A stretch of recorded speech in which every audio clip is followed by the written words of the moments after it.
नमस्कार आप सभी को। स्वागत है आप सभी का हमारे इस डिजिटल डिज़ाइन ट्यूटोरियल सीरीज़ के दूसरे सेशन के पहले ट्यूटोरियल में।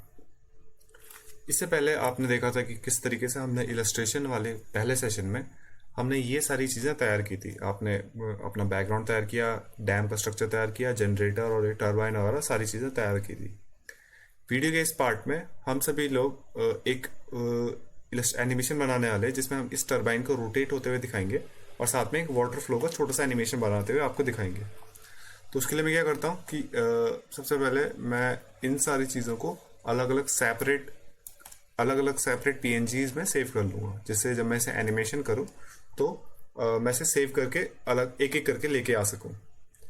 तो आप देख सकते हैं कि मैंने जो सारी चीज़ें बनाई थी उसको मैंने अलग अलग फोल्डर में यहाँ पे सेव करके रखा है। आप देख सकते हैं टेक्स्ट का हमारे पास अलग फोल्डर है।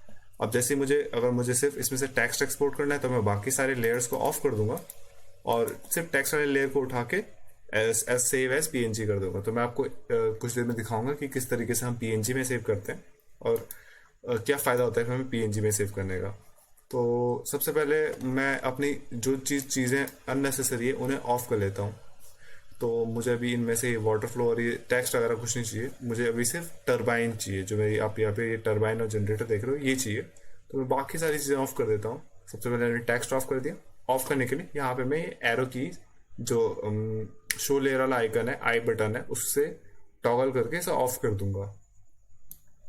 अब एरो को भी इसी तरीके से आई बटन से ऑफ कर दूंगा और क्लाउड, ट्रीज को, सॉइल को, वाटर को, माउंटेन्स को और बैकग्राउंड को ऑफ कर दूंगा। तो मैंने जिस तरीके से फोल्डर बनाए थे इससे मुझे बहुत आसानी होगी सारी चीज़ें एक साथ ऑफ करने में। तो अब मेरे पास बचा है स्क्रीन में ये जो सीन है जो मैंने तैयार किया था, जिसमें मेरा डैम का स्ट्रक्चर और ये टर्बाइन और हमारा जनरेटर और ये ट्रांसफार्मर वगैरह है। तो अब मैं क्या करूँगा कि मुझे एक बार आप ये चेक कर लीजिए कि आपके बैकग्राउंड में कोई वाइट कलर, मतलब अगर आपने बैकग्राउंड में देखा है, अगर आपने बैकग्राउंड ऑन करके रखा है तो आप इस बात का ध्यान रखें कि आप इस बैकग्राउंड को ऑफ ज़रूर कर लें। तो बैकग्राउंड ऑफ करने के लिए वही करना है, आपको भी आई बटन पे क्लिक करना है तो बैकग्राउंड पे ऑफ हो जाएगा। आपके पास बैकग्राउंड में ये black and white, grey and white colour के चेकर्स आने चाहिए। तो इस टाइप के जब आपके पास चेकर आ जाएंगे तब आप समझ जाना कि आपका बैकग्राउंड भी हट चुका है। तो इसके बाद मैं क्या करूँगा कि एक बार ये करने के बाद मैं फाइल पे जाऊँगा और मैं इसे सेव एज पे जाऊँगा और यहाँ पर आप एक अलग फोल्डर बना दीजिए। मैं एनिमेशन के लिए एक अलग फोल्डर बना देता हूँ। एनिमेशन के अंदर इसके अंदर मैं एक एसेट्स नाम से सेव फोल्डर बना देता हूँ। तो मैं यहाँ पे एसेट्स करके एक फोल्डर बना दूंगा। एसेट्स फोल्डर बना के मैं इसके अंदर अपना इमेज जो भी मैं एक्सपोर्ट करना चाहता हूँ उसको, उसका फाइल नेम की जगह पे यहाँ पे मैं फाइल का नाम डालूंगा उसका और सेव एज टाइप में इसे पीएनजी फॉर्मेट में सेव कर दूंगा। तो फाइल नेम में हम डाल देते हैं, इसे हम डाल देते हैं डैम स्ट्रक्चर और सेव एज टाइप में डाल देंगे हम इसे पीएनजी। तो पीएनजी और हमने डैम स्ट्रक्चर करके ये सेव कर दिया। पीएनजी हमने कहाँ से सेव चेंज किया, यहाँ पे सेव एज टाइप पे आप जाइए और यहाँ पर अपने टीआईएफ फॉर्मेट जो आपके ऊपर सेलेक्टेड होगा उसे चेंज करके यहाँ पे पीएनजी पे सेलेक्ट कर दीजिए। पीएनजी फॉर्मेट का फायदा ये होता है कि आपका जो इमेज है वो बिना बैकग्राउंड के एक्सपोर्ट होता है। तो अगर आप बैकग्राउंड उसमें होगा तो वो एक्सपोर्ट बैकग्राउंड के साथ ही आएगा। इसलिए आपको ये ध्यान रखना है कि आप बैकग्राउंड को ऑफ कर दे पहले। जैसे कि मैंने यहाँ पे बैकग्राउंड और जो मैंने बैकग्राउंड स्काई बनाया था वो ऑफ कर दिया। मेरे बैकग्राउंड में यहाँ पे ग्रे और व्हाइट कलर के बॉक्सेस दिख रहे हैं, मतलब मेरा बैकग्राउंड ऑफ है। तो अब मैं जब इसे पीएनजी में सेव करने जाऊंगा, जब मैं इसे सेव करता हूँ तो अब यहाँ पे मुझे एक छोटी सी वार्निंग देता है। ये पूछता है कि अब आपकी फाइल जितनी भी आपने विजिबल रखी है वो सारी मर्ज हो जाएंगी और अगर आपको ऐसा लेयर फॉर्मेट में चाहिए तो आप टीआईएफ या पीएसडी फॉर्मेट पे सेव करेंगे। तो अभी मुझे ऐसा नहीं चाहिए, मैं चाहता हूँ कि ये सारी मर्ज हो के एक सिंगल लेयर पे एक सिंगल इमेज आ जाए, पीएनजी इमेज। तो मैं इसे ओके कर देता हूँ और अब आप जैसे मैं इसकी लोकेशन खोल के देखता हूँ कि कहाँ सेव हुआ है, तो इसकी लोकेशन खोल के देखता हूँ तो आप देखेंगे कि इस तरीके का आपके पास एक इमेज होगा। अगर आप विंडोज व्यूअर में खोल रहे हैं तो आपके पास इस टाइप का दिखाई देगा कि पीछे आपको ब्लैक बैकग्राउंड दिखाई देगा। तो जिससे आपको एक आइडिया मिल जाएगा ये पीएनजी है ही नहीं। और एक और तरीका, अगर आप पीएनजी चेक करना चाहते हैं तो प्रॉपर्टीज पे जाइए, इसकी राइट क्लिक करिए इमेज पे और प्रॉपर्टीज पे जाकर यहाँ पे आपको दिखाई देगा पीएनजी फाइल। तो फाइल टाइप में पीएनजी फाइल यहाँ पे लिखा हुआ है। और जब आप डबल टैप करते हैं तो आपको यहाँ पे बैकग्राउंड ब्लैक दिखाई देता है, जिससे आपको ये क्लियर हो जाता है कि आपने जो इमेज सेव करी है वो सही तरीके से सेव की है। तो इस तरीके से हम अपनी इमेजेस को पीएनजी पे एक एक करके सेव कर लेंगे। तो अभी मुझे जिन जिन चीज़ों की ज़रूरत है मैं सिर्फ उन चीज़ों को सेव करूंगा। तो अभी मुझे सिर्फ टरबाइन की ज़रूरत है और जो ऊपर जनरेटर है इसकी ज़रूरत है। तो मैं यही करता हूँ कि इन दोनों को सेव कर लेता हूँ। सिर्फ सेव करने के लिए मैं यहाँ पे गया हूँ, मैं अपने फोल्डर को ढूंढ लेता हूँ, डैम स्ट्रक्चर वाले को, और इसमें से बाकी सारी चीज़ें ऑफ कर देता हूँ। ऑफ वायर्स पोल्स वगैरह जितनी भी सारी चीज़ें हैं ये सब ऑफ कर देता हूँ। और एक बार ऑफ करने के बाद अब हम इसमें सिर्फ टरबाइन वाले इमेज को एक्सपोर्ट कर देंगे एज अ पीएनजी। तो अब ये सिर्फ ये दोनों चीज़ें ऑन है। तो अब मैं इन दोनों को चाहूँ तो इन दोनों को भी अलग अलग सेव करके एक्सपोर्ट कर सकता हूँ। तो मैं यही कर लेता हूँ कि पहले जनरेटर को सेव कर लेता हूँ। तो मैं फाइल पे जाता हूँ, सेव एज पे जाता हूँ, उसके बाद यहाँ पे पीएनजी फॉर्मेट को सेलेक्ट करता हूँ और इसको रीनेम करके मैं जिस तरीके से मैंने ऊपर डैम स्ट्रक्चर दिया है इसको मैं जनरेटर के नेम से सेव कर लेता हूँ। और मुझे इस बात का ध्यान रखना है कि मेरी बैकग्राउंड में कुछ ना हो, कोई कलर ना हो और एक ग्रे एंड वाइट चेकर्स आए। तो मैं उसके बाद आप इस पर पीएनजी पे क्लिक कीजिए और सेव पे क्लिक कर दीजिए। फिर वही वार्निंग दिखाएगा कि आपकी लेयर मर्ज जाएंगे। हम इसे ओके करेंगे और आपकी फाइल वापस यहाँ पे जनरेटर के नाम से एक छोटा सा इमेज आपका सेव हो चुका है। अब इसी तरीके से मैं टरबाइन की इस इमेज को भी सेव कर लेता हूँ। तो टरबाइन की इमेज को अकेला सेव करूँगा, जनरेटर को ऑन ऑफ कर देता हूँ और टरबाइन को ऑन कर देता हूँ। फाइल पे जाऊँगा, सेव एज पे जाऊँगा और यहाँ पे TIF को मैं PNG करूँगा और यहाँ पे इसे जनरेटर सॉरी इसे हम टरबाइन लिखने वाले हैं। अब इसे टरबाइन के नाम से सेव कर दूंगा। ठीक है, इसके बाद आप एक काम कर सकते हैं कि ये हो चुका है। अब आपको एनिमेशन का काम स्टार्ट करना है। तो एनिमेशन का काम स्टार्ट करने के लिए क्या करने वाले हैं हम लोग, तो सबसे पहले आप एक काम कर लीजिए, एक नया एनिमेशन फाइल आप तैयार कीजिए। आपको पता है नया एनिमेशन फाइल कहाँ से बनाना है।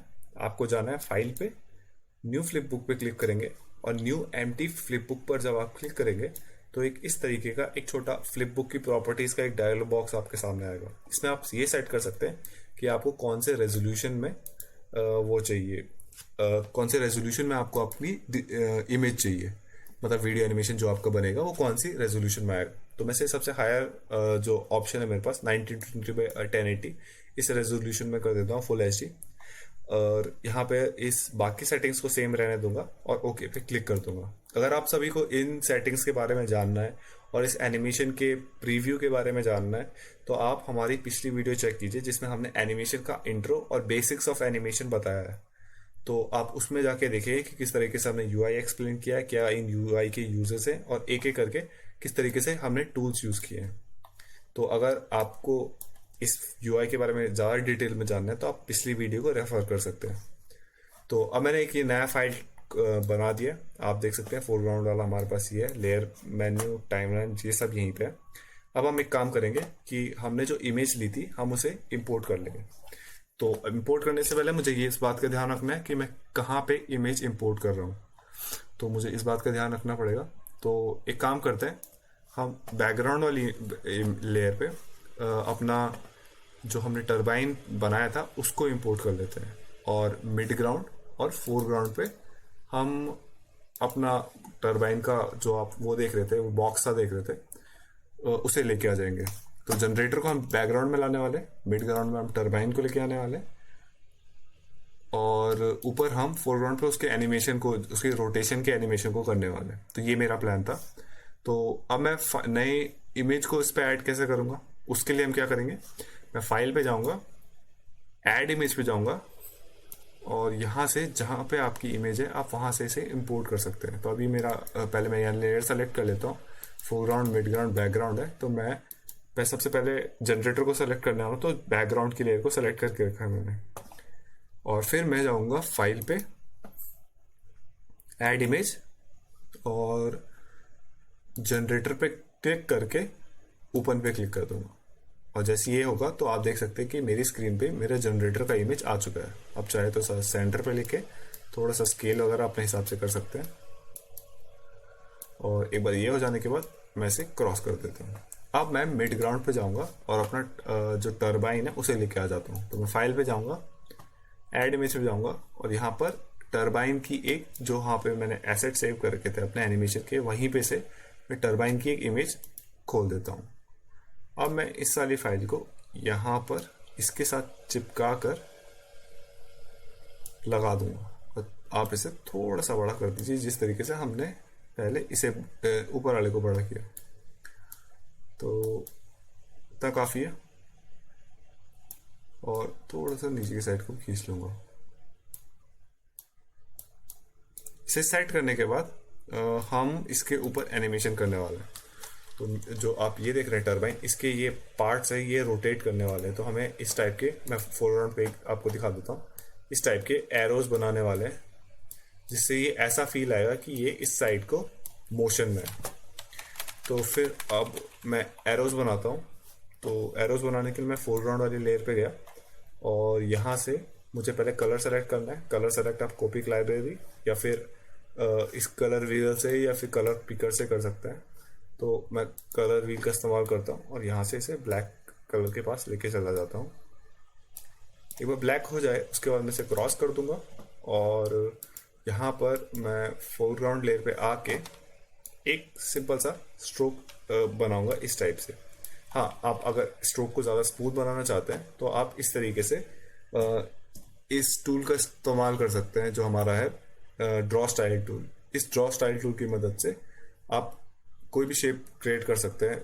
आपके पास यहाँ पे कुछ प्री डिफाइंड शेप मिले हुए हैं, जैसे कि आप देख सकते हैं यहाँ पे हमारे पास रेक्टेंगल है, ओवल शेप है, और एक पॉलीलाइन शेप है। तो मैं पॉलीलाइन का यूज़ करता हूँ, और मैं कुछ इस टाइप के एरोज बनाता हूँ। इस टाइप के मुझे कुछ एरोज बनाने हैं। अब मैं एक परफेक्ट ब्रश सेलेक्ट कर लेता हूँ। आप इन ब्रश के स्ट्रोक्स को ट्राई करके देख सकते हैं कि किस स्ट्रोक से आपको आपका फेवरेबल रिजल्ट मिल रहा है। ये ब्रश स्ट्रोक ठीक लग रहा है मुझे, तो मैं इसी ब्रश स्ट्रोक की मदद से यहाँ पे कुछ ऐसे एरोज बना देता हूँ, और इसके आगे क्लोज में कुछ ऐसे एरोज, और यहाँ पे कुछ ऐसे एरोज। इन एरोज को बनाने के बाद मैं क्या करता हूँ कि मैं इसी में इसको कॉपी करता हूँ, सेलेक्ट करके इस तरीके से कंट्रोल C करूँगा, और कंट्रोल V करके इसे ट्रांसफॉर्म करके थोड़ा सा आगे इस तरीके से लेके आ जाता हूँ।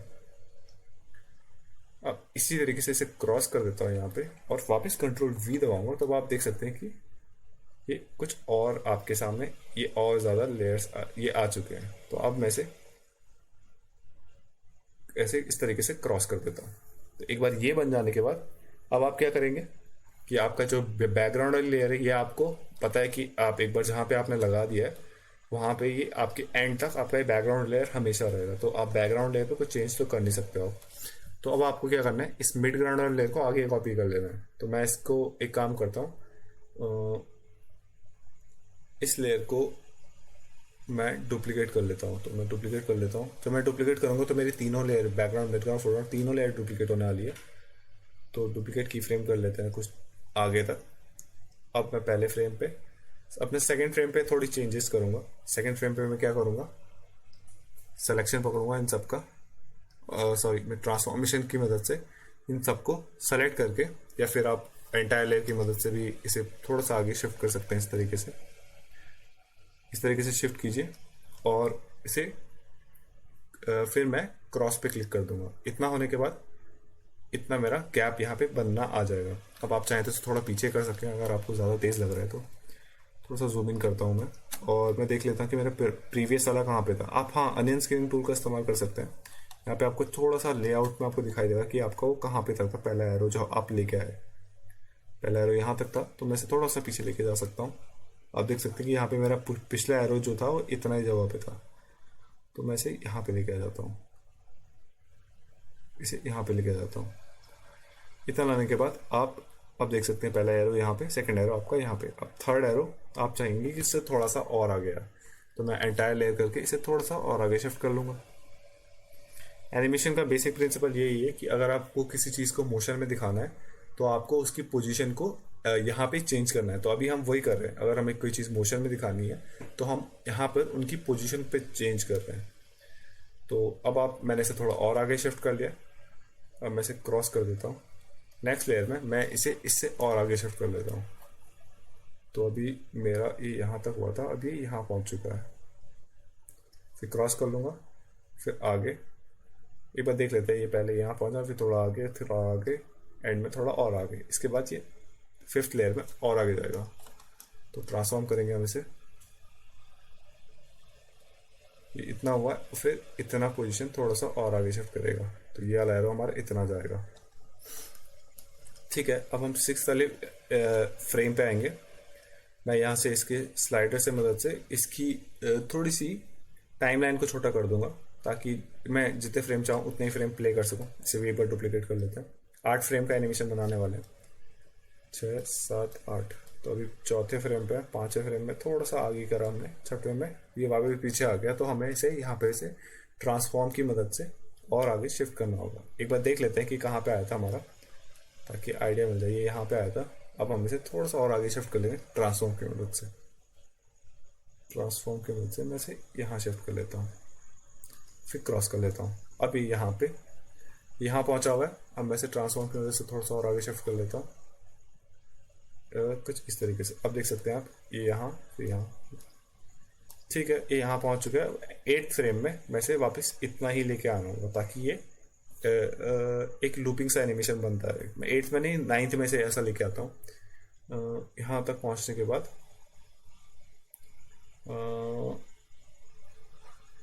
यहाँ तक पहुँच चुका था हमारा, इसे यहाँ तक हमें पहुँचाना है। तो मैं इसे थोड़ा सा और आगे शिफ्ट कर दूंगा, ताकि मेरा लूप इजीली बन जाए इसका। मैं इसे यहाँ तक शिफ्ट कर रहा हूँ, फिर मैं क्रॉस कर देता हूँ। अब आप जब प्ले करेंगे, तो जब मैं प्ले करूँगा तो ये कुछ इस टाइप से एनिमेशन आगे जाता हुआ आपको दिखाई देगा। अब मैं एक बार अपना प्ले ऑफ कर देता हूँ। अब आप देख सकते हैं कि ये जब आप प्ले करते हैं तो ये पीछे यहाँ से खाली हो जाता है। तो हमें करना क्या है कि मैं अब इन पूरे को सेलेक्ट करूँगा इस तरीके से, Ctrl+C कर देता हूँ, और जहाँ जहाँ आपने मोशन लेके आया है, आप इसे वहाँ पेस्ट कर सकते हैं। अब मैं यहाँ पेस्ट कर दूंगा और ये इस तरीके से पीछे से आ जाएगा। तो पीछे एक एक एरो करके ये यहाँ से ट्रांसफॉर्म होगा, और नेक्स्ट लेयर पे ये थोड़ा सा और आगे ट्रांसफॉर्म होगा। Ctrl+V करूँगा, Ctrl+V करूँगा यहाँ पे वापस से, और अब आप देख सकते हैं कि पहले यहाँ पे था, अभी यहाँ पे आएगा।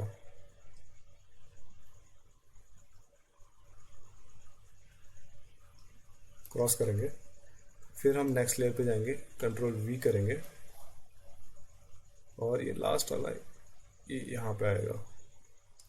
मैं वो चेक कर लेता हूँ कहाँ पे पहुँच रहा है। ठीक चल रहा है हमारा। और इस लेयर पे थोड़ा सा और आगे पेस्ट करूँगा इसे। जब मैं लेयर बोल रहा हूँ उसका मतलब फ्रेम है, तो आप ज़्यादा गलत ना समझ लीजिएगा। तो यहाँ पे पहुँचे थे, तो मैं इसे एक और फ्रेम आगे शिफ्ट कर रहा हूँ। तो ये यहाँ पे था, तो इसे यहाँ पे होना चाहिए। फिर नेक्स्ट लेयर पे Ctrl+V करूँगा और इसे थोड़ा सा और आगे शिफ्ट कर देंगे।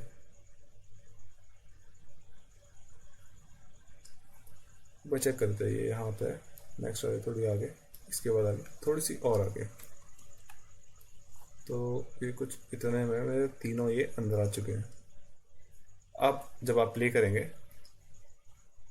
तो इस तरीके से एक स्मूथ सा आपको एक एनिमेशन देखने को मिलेगा। अब मेरा काम क्या है, मैंने ये सारी चीज़ें सेट कर दी है। अब मुझे क्या करना है कि जैसे कि ये एरोज बाहर जा रहे हैं, जो मेरे इसके एरिया के बाहर एरोज हैं, वो मुझे डिलीट करने हैं।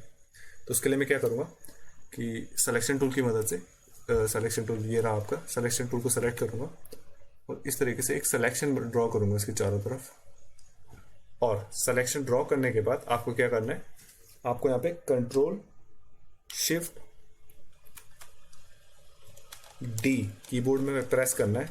और जैसे ही आप करेंगे तो आपका ये सिलेक्शन इन्वर्ट हो जाएगा।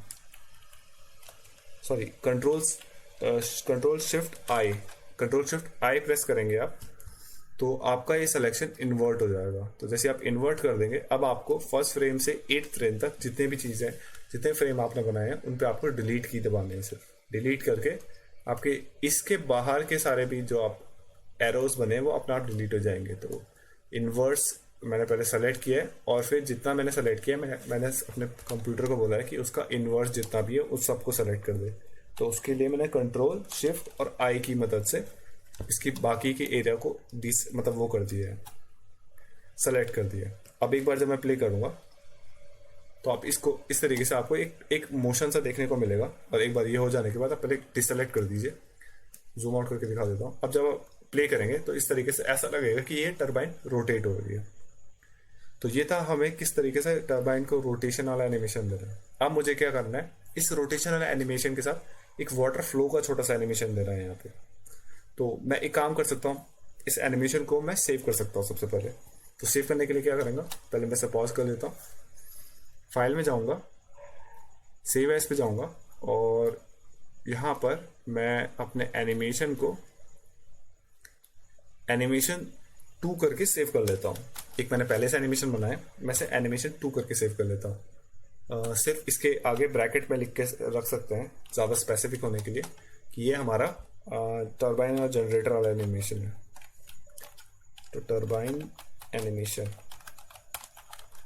इस तरीके से अगर आप स्पेसिफिकली नेम सेव करते हैं सही तरीके से तो आपको कई चीज़ें आसान होती है चीज़ें ढूंढने में, या फिर अगर आप कुछ और काम करना चाहते हैं। तो ये तो आपका सेव हो चुका है एज इसकी SKBA फाइल में। तो जब आप एनिमेशन की फाइल सेव करते हैं तो वो SKBA फाइल में सेव होता है। मैं एक बार फिर से दिखा देता हूँ मैंने क्या किया। मैं फाइल में गया, सेव पे क्लिक किया और मेरी प्रॉपर्टीज आ गई कि कहाँ आपको सेव करना है और क्या नाम रखना चाहते हो। तो इस तरीके से एक छोटा सा डायलॉग बॉक्स आ जाएगा। तो इस तरीके से आप फाइल का नेम चेंज कीजिए और यहाँ पर उसकी लोकेशन ढूंढ के उसे वहाँ पे सेव कर दीजिए।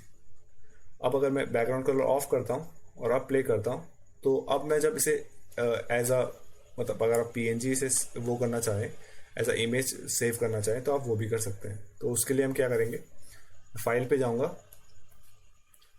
एक्सपोर्ट फ्लिपबुक पे जाऊँगा और यहाँ पर आप देख सकते हैं कि यहाँ पे आपके पास इस तरीके से ऑप्शंस आ जाएंगे कि आप PNG सीक्वेंस में सेव करना चाहते हैं, PSD सीक्वेंस में सेव करना चाहते हैं, या WVMP फॉर्मेट में सेव कर सकते हैं, MP4 या GIF फॉर्मेट में सेव करना चाहते हैं।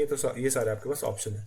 तो इसमें से मैं PNG ऑप्शन सेलेक्ट कर लेता हूँ और यहाँ पर मैं इसे बता देता हूँ कि मुझे सारे फ्रेम्स सेव नहीं करने हैं, मैं सिर्फ अपने फर्स्ट फ्रेम से 8th फ्रेम तक सेव करना चाहता हूँ। तो मैं ऑल फ्रेम्स को हटाकर फ्रॉम वाले पे क्लिक करूंगा तो यहाँ पे मेरा ये ऑप्शन खुल जाएगा।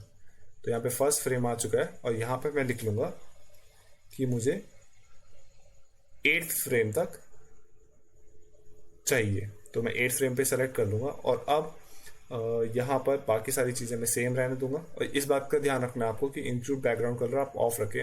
अगर आपसे ऑन रखेंगे तो भी शायद अगर आपने ऐसे बैकग्राउंड कलर को ऑफ करा है तो आपका शो नहीं करेगा। तो यही देखिएगा कि आप इसे ऑफ करके रखें, मतलब इस पर सेलेक्टिक साइन ना हो।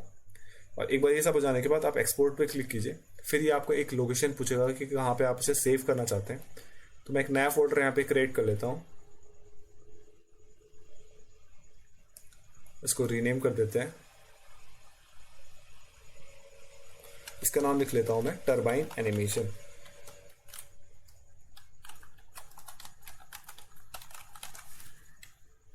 इस एनिमेशन को आप कई जगहों पे इस्तेमाल कर सकते हैं आप, जैसे कि ये भी मेरा पहला वाला वीडियो है, अभी सेकंड वाले पे सॉरी इसे मैं टरबाइन डाल देता हूँ और सेव पे क्लिक कर दूंगा। अब आप जैसे ये एक्सपोर्ट कंप्लीट हो जाएगा तो आप इसकी लोकेशन पे जाके देख सकते हैं जहाँ आपने सेव करा है। तो यहाँ पर आप टरबाइन पे क्लिक करेंगे तो इस तरीके से आपके टरबाइन के एनिमेशन का ये फाइल इस तरीके से PNG फॉर्मेट में सेव हो जाएगा। अब आपको कहीं पे भी ये इंपोर्ट करना है एज अ इमेज सीक्वेंस तो आप उसे इंपोर्ट करके अपना फाइल एनिमेशन वाला तैयार कर सकते हैं। तो इस तरीके से आप अपना एक एनिमेशन सेव करके उसे बाद में इंपोर्ट कर सकते हैं। तो मैं इसे Ctrl+S दबा देता हूँ ताकि मेरी फाइल सेव हो जाए। और अब मैं एक नई फाइल क्रिएट करूंगा जिसमें मैं एक वाटर का एनिमेशन दिखाऊंगा और साथ में ये टरबाइन रोटेशन वाला एनिमेशन दिखाऊंगा। तो अभी आपने रोटेशन वाला एनिमेशन तो दिखा दिया, मैं ये करूंगा कि उसी एनिमेशन को इंपोर्ट कर लूंगा वहाँ पे। तो मैं वापस न्यू फ्लिप बुक पे गया, न्यू एम्प्टी फ्लिप बुक पे गया और 1920x1080 को सेलेक्ट करके मैंने ओके पे क्लिक कर दिया। अब आप देख सकते हैं ये मेरा वापस एक ब्लैंक कैनवास आ चुका है। आप जूम आउट कर लीजिए, सबसे पहले आपका काम यही होता है कि आप जूम आउट कर दीजिए और कैनवास की बाउंड्रीज को देख लीजिए कि कहाँ तक आपका कैनवास है। तो ये सब होने के बाद आपको क्या करना है कि आप उस इमेज सीक्वेंस को आप इंपोर्ट कर सकते हैं। तो इमेज सीक्वेंस को आप इंपोर्ट कर दीजिए ताकि आपको एक आइडिया मिल जाए कि आपका कहाँ पे एनिमेशन होने वाला है। तो मैं फाइल पे जाऊंगा, ऐड इमेज पे जाऊंगा और एक बार फिर से देखते हैं। मैं फाइल पे गया, ऐड इमेज एज फ्रेम पे क्लिक करूंगा और यहाँ से आपकी जहाँ पे भी आपने सेव करा होगा इमेज सीक्वेंस, आपने जहाँ पे भी सेव किया होगा वहाँ पे आपको एक लोकेशन दे देगा। तो मैं एक बार वापस आता हूँ। मैंने टरबाइन एनिमेशन नाम का एक फोल्डर बनाया था, अगर आपको याद है तो, और उसके अंदर इस टरबाइन वाले फोल्डर को यहाँ से यहाँ तक पकड़ के ओपन पे क्लिक कर दूंगा। तो अब आप देखेंगे कि मेरे फर्स्ट से 9th फ्रेम तक ये सारा आ चुका है यहाँ पे। तो पहला वाला फ्रेम मैं क्लियर कर देता हूँ। फर्स्ट से 8th फ्रेम तक हमारा एनिमेशन आ चुका है। अब आप क्या कर सकते हैं कि इनको अगर आपको शिफ्ट करना तो शिफ्ट कीजिए, या फिर आप अगर इन्हें इसके साथ हमें वाटर फ्लो वाला एनिमेशन दिखाना है तो इस बात का आपको ध्यान रखना है कि आप जैसे आपने इसे फोरग्राउंड पे सेलेक्ट कर रखा है, तो अब आप वाटर फ्लो वाला जो एनिमेशन है वो मिड ग्राउंड पे लेके आने वाले हैं। तो हम फटाफट वही कर लेते हैं कि अभी मेरा ये टर्बाइन वाला एनिमेशन तो आ चुका है। अब मैंने थोड़ा सा आगे शिफ्ट कर लेता हूँ, इनको मैं आगे शिफ्ट कर लेता हूँ, या एक काम करता हूँ कि इनको यहाँ से क्लियर करके आगे वापस से इंपोर्ट कर लेता हूँ, आगे वापस से बुला लेता हूँ। तो इन्हें यहाँ से हटा कर मैं चाहता हूँ कि मेरा एनिमेशन, रोटेशन का एनिमेशन 25 फ्रेम के बाद आए।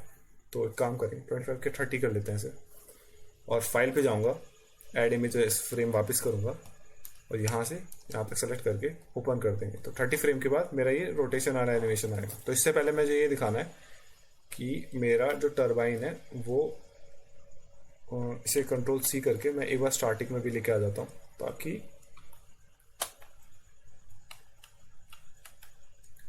इसे मैं स्टार्टिंग में इसलिए लेके आ रहा हूँ ताकि मेरे को एक आइडिया मिल जाए कि मेरा टरबाइन कहाँ पे है और मेरी बाकी की फाइल्स कहाँ पे है। तो अंडू कर लेता हूँ इसे, सॉरी इसे डिलीट मार देता हूँ सॉरी की इस वाले फ्रेम को। इसको मैं डुप्लीकेट कर लेता हूँ डुप्लीकेट की फ्रेम की मदद से, और इसको शिफ्ट करके यहाँ लेके आ जाता हूँ पहले उसमें। अब आपको आइडिया मिल जाएगा कि आपको कहाँ पे कौन सा एनिमेशन दिखाना है। तो मेरे पहले फ्रेम पे ये लेके आ चुका हूँ मैं, बाकी बीच के फ्रेम्स मैंने खाली रखे हैं क्योंकि अब हम अगर आपको एडिट वगैरह करना है तो आप इसमें कर सकते हो। फर्स्ट फ्रेम से 30 फ्रेम तक आपको इसके अंदर वाटर फ्लो करता हुआ एक एनिमेशन दिखाना है, जो यहाँ से A पॉइंट से B पॉइंट इससे पास होता हुआ वाटर फ्लो आगे जाएगा। बस आपको इस टाइप का एक छोटा सा एनिमेशन दिखाना है। तो ये मेरा पहला फ्रेम है। मैं काम करता हूँ इसे डुप्लीकेट कर लेता हूँ आगे के फ्रेम्स के लिए। तो ये है डुप्लीकेट की फ्रेम का ऑप्शन, आप इससे इसे डुप्लीकेट कर सकते हैं और 30 फ्रेम तक हम इसे डुप्लीकेट कर लेंगे। ठीक है, 30 फ्रेम के बाद अब आप अगर प्ले करेंगे तो ये 30 फ्रेम के बाद ऑटोमेटिकली एनिमेट होना लग जाएगा, क्योंकि उसके आगे की हमारी की फ्रेम दूसरी वाली है। इसे प्ले करेंगे तो 30 फ्रेम के बाद इस तरीके से एनिमेट होना स्टार्ट हो जाएगा। इतना हो चुका है। अब आपको क्या करना है कि आपको एक शेप तैयार करना है, जैसे मैंने बताया कि यहाँ से इस तरीके से वाटर पास होता है, इसे आपको यहाँ से यहाँ तक दिखाना है, मतलब इस पॉइंट से यहाँ से इधर दिखाना है। तो इसके लिए क्या करूँगा, मैं मिड ग्राउंड पे जाऊँगा। बैकग्राउंड लेयर को मैं टच नहीं कर रहा हूँ क्योंकि बैकग्राउंड में मैं जो भी चीज़ें दिखाऊंगा वो स्टिल रहने वाली है। तो आपको इस बात का ध्यान रखना है कि आप बैकग्राउंड पर उन्हीं चीज़ों को रखो जो आप जिस पे आप एनिमेशन नहीं करना चाहते हो। जैसे कि कोई अगर बैकग्राउंड का माउंटेन वाला सीन है तो आप उसे बैकग्राउंड पे रख सकते हो। मैं बैकग्राउंड कलर को ऑफ कर देता हूँ, आप चाहे तो इसे ऑन रख सकते हैं। और अब मैं यहाँ पे एक शेप तैयार कर लेता हूँ जिसमें मैं वाटर फ्लो का एनिमेशन यहाँ पे दिखाने वाला हूँ, ताकि वाटर फ्लो इस टरबाइन से पास होता हुआ जाए। तो यहाँ पे मैं सिलेक्शन टूल की मदद से इस पॉलीलाइन सिलेक्शन की मदद से एक शेप बना लेता हूँ। तो सबसे पहले मैं यहाँ पे एक शेप बनाता हूँ, इस टरबाइन के पास एक शेप बनाता हूँ, इससे आगे एक शेप बनाता हूँ, यहाँ पे एक शेप बनाता हूँ, एक शेप यहाँ पे और एक शेप यहाँ पे, और डबल टैप करके शेप को इसको क्लोज कर देता हूँ। एक बार ये शेप बन जाने के बाद अगर आपको एडिट करना है ऐसे, तो आप वापस से शेप पॉलीलाइन की मदद से वापस से इसे शेप दे सकते हैं। मुझे ठीक लग रहा है, तो अब मैं क्या करूँगा, इसमें वाटर का एनिमेशन, वाटर को ड्रॉ करना स्टार्ट कर दूंगा। तो आप मिड ग्राउंड पे ड्रॉ कीजिए ताकि आपका फोरग्राउंड और लेयर प्रिजर्व रहे, और जो भी चीज़ हो उसके पीछे जाए ताकि आपका ये भी दिखता रहे। तो मैं क्या करूँगा, ये वाटर को ड्रॉ करने के लिए मैं एक ब्रश का इस्तेमाल कर रहा हूँ। आप ब्रश प्रॉपर्टीज़ खोलिए। ब्रश प्रॉपर्टीज़ के लिए मैं ये सेकंड बटन हमारे ब्रश पैलेट पे खोलूँगा और यहाँ पे आपकी ब्रश लाइब्रेरी का ऑप्शन खुल जाएगा। तो ब्रश लाइब्रेरी में आ जाइए और यहाँ पर आप जाइए इस सिंथेटिक पेंट ब्रश को, हाँ ये रहा सिंथेटिक पेंट ब्रश पे आप जाइए और यहाँ पे आपको इस तरीके का सिंथेटिक राउंड ब्रिशल ब्रश आपको देखने को मिलेगा। जिस तरीके का ब्रश मैंने बाहर रखा हुआ है, इस तरीके का आपको एक ब्रश यहाँ पे दिखाई देखने को मिलेगा। तो मैं क्लोज कर देता हूँ। आप उस ब्रश को सेलेक्ट कीजिए, इस तरीके का आपको देखने को मिलेगा। तो ये है मेरा सिंथेटिक राउंड ब्रिसल ब्रश, और अब मैं इससे ड्रॉ करूँगा तो आप देख सकते हैं कि इस तरीके का अब मुझे स्ट्रोक मिलता है जब मैं इससे ड्रॉ करता हूँ। तो मैं सबसे पहले वाटर कलर ले लेता हूँ अपने लिए, पानी का जो भी रंग होता है इस तरीके का कुछ कलर ले लेते हैं। अब चाहे तो और कलर के साथ ट्राई करके देख सकते हैं कि आपके ब्रश स्ट्रोक के साथ कौन सा कलर सही बैठ रहा है। तो ये कलर ठीक लगता है, मैं इसे क्रॉस कर देता हूँ और ब्रश का साइज बड़ा कर देता हूँ। ब्रश का साइज बड़ा करने के लिए क्या करूँगा, पी के बगल में जो एरो कीज है उनकी मदद से इस तरीके से आप ब्रश का साइज बड़ा कर सकते हैं, थोड़ा सा छोटा कर सकते हैं। मैं आपको एक क्विक सा प्रीव्यू दिखा देता हूँ कि मैं क्या करने वाला हूँ। मैं हर फ्रेम पे इसके एनिमेशन को थोड़ा इस तरीके से आगे पुश करने वाला हूँ।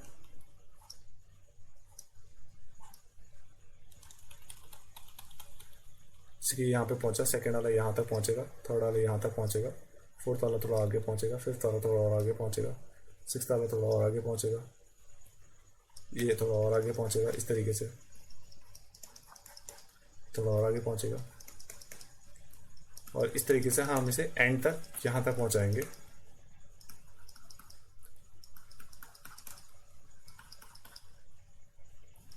और जब यहाँ तक पहुँचेगा तो टरबाइन हमारी रोटेट होना स्टार्ट हो जाएगी।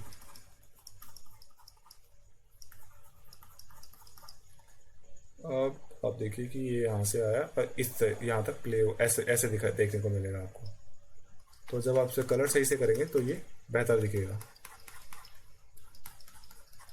लेकिन हमें क्या करना है, हमें ये थोड़ा सा लंबा चलाना है, तो मुझे इसे अंडू करना पड़ेगा एक बार और सही से इसमें कलर फिल करके एनिमेशन को सही से दिखाना पड़ेगा। तो आप, मैं एक बार प्ले करके दिखा देता हूँ। इस तरीके से मुझे एनिमेशन ड्रॉ करना है कि यहाँ से वाटर आया ऊपर से और नीचे की तरफ इस तरीके से फ्लो होता हुआ, इससे पावर होता हुआ गया।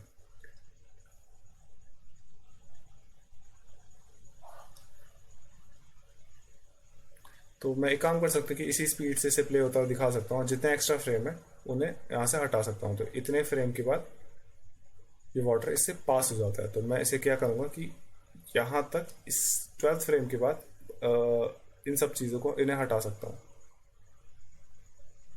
या आप एक काम कर सकते हैं, मैं इसे अंडू करके स्टार्टिंग से इन्हें क्रिएट कर सकता हूँ। मैं ये करता हूँ कि अंडू कर लेता हूँ।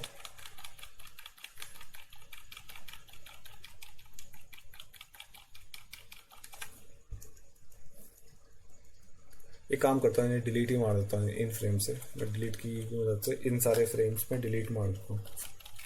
की फ्रेम क्लियर करने के लिए डिलीट की का इस्तेमाल करता हूँ। अब आपका की फ्रेम खाली है।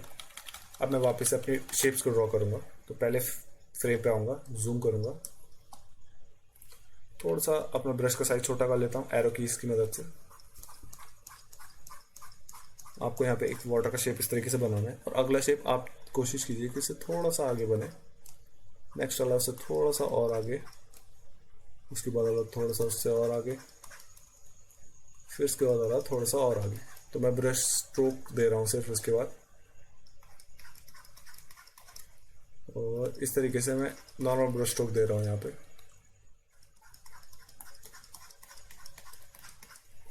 थोड़ा सा और आगे शिफ्ट करूँगा वाटर को। नेक्स्ट फ्रेम में थोड़ा सा और आगे वाटर को शिफ्ट करूँगा।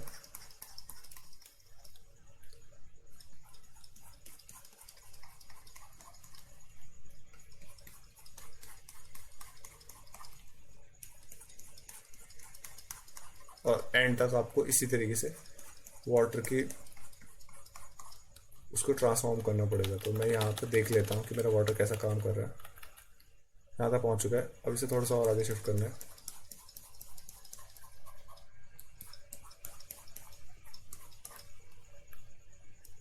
नेक्स्ट वाले में थोड़ी सी और आगे,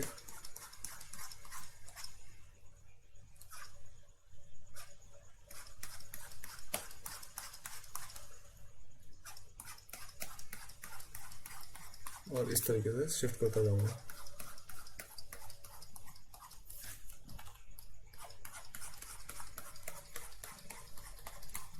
ज़्यादा जूम हो गया तो मैं थोड़ा सा जूम आउट करके देख लेता हूँ मेरा पानी कहाँ तक पहुँचा है। आप अपने और अलग अलग टाइप के ब्रश स्ट्रोक के साथ एक बार ट्राई करके देख सकते हैं कि किस टाइप का ब्रश स्ट्रोक आपको सही लगता है, और ब्रशेज का ऑप्शन भी आप एक्सप्लोर कर सकते हैं ब्रशेज के ऑप्शन को।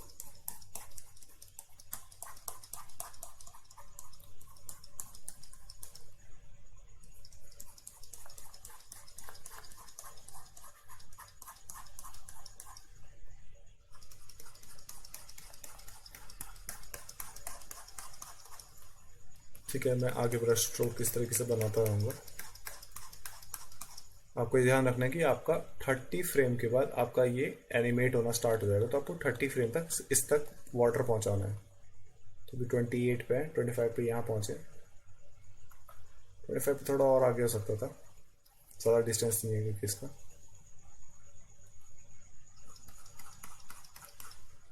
26 पे थोड़ा सा और आगे,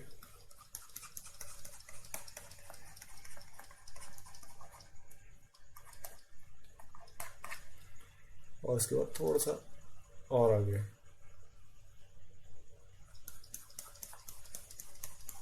अब एक काम करूंगा मैं कि इसके आगे की कीज को डिलीट कर देता हूँ, यहाँ से क्लियर की फ्रेम कर सकता हूँ। और अब आप देखेंगे कि एनिमेशन आपका स्टार्ट होने वाला है, तो 30 फ्रेम को भी मुझे क्लियर की फ्रेम करना पड़ेगा। 28, 29 पे डायरेक्ट यहाँ पहुँचेगा, 30 पे रोटेट होना स्टार्ट हो जाएगा। 28 पे यहाँ है, 29 पे यहाँ है, तो 29 पे से थोड़ा सा और आगे शिफ्ट करूँगा और इस तरीके से ड्रॉ कर दूँगा।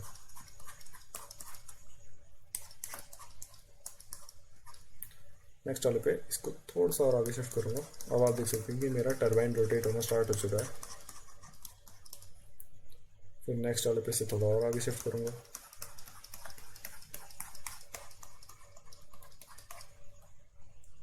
थोड़ा सा और आगे शिफ्ट करेंगे इसे हम।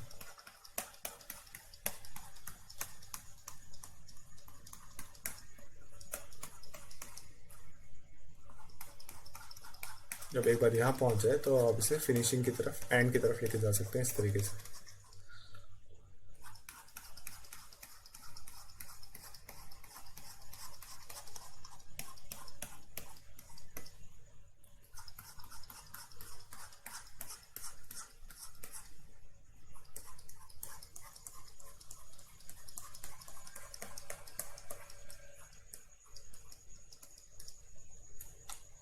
जूम आउट करके इसे एंडिंग की तरफ लेके चल जाऊँगा।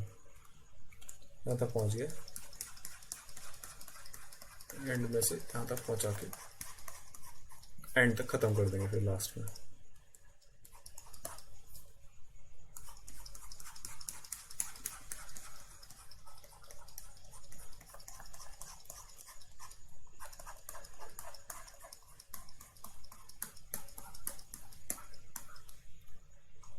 और एक चल थोड़ा गलती से हो गया। अब जब मैं प्ले करके देखूंगा, अब आप प्ले करके देख सकते हैं एक बार, इस तरीके से आपका टरबाइन रोटेट होता है, आपको दिखाई देगा। तो अगर आपको थोड़ा सा वाटर रिटेन करके रखना है यहाँ पे, तो एक काम कीजिए, थोड़ा सा से मैं शिफ्ट कर लेता हूँ और अपने इसको साइज बड़ा कर देता हूँ। यहाँ पर रोटेट हो रहा है इस तरीके से, और 30 फ्रेम पे एक काम करूँगा कि इन्हें मुझे वापस से मुझे इसमें और वो ऐड करने पड़ेंगे वाटर के इसको शेप को, तो 31 पे से थोड़ा और आगे शिफ्ट कर लेंगे। अब आप देख सकते हैं कि आपका जो टरबाइन और जनरेटर वाला एरिया था वो अपने आप हट चुका है। तो आपको क्या करना पड़ेगा कि वो वापस से इंपोर्ट करना पड़ेगा। ठीक है, हम उसे उन्हें भी इंपोर्ट कर लेंगे एक बार। अब आपका ये कंप्लीट हो चुका है वाटर वाला एरिया, तो आप चाहें तो इसे थोड़ा आगे तक ड्रॉ कर सकते हैं इस तरीके से। या आप चाहें तो एक एक को डुप्लीकेट करके इन्हें इसके आगे शिफ्ट कर सकते हैं, तो आपका ऐसे बराबर ड्रॉ करने का टाइम बचे। तो मैं इसे डुप्लीकेट कर लेता हूँ, कंट्रोल सी करके वहाँ पे पेस्ट कर लेंगे।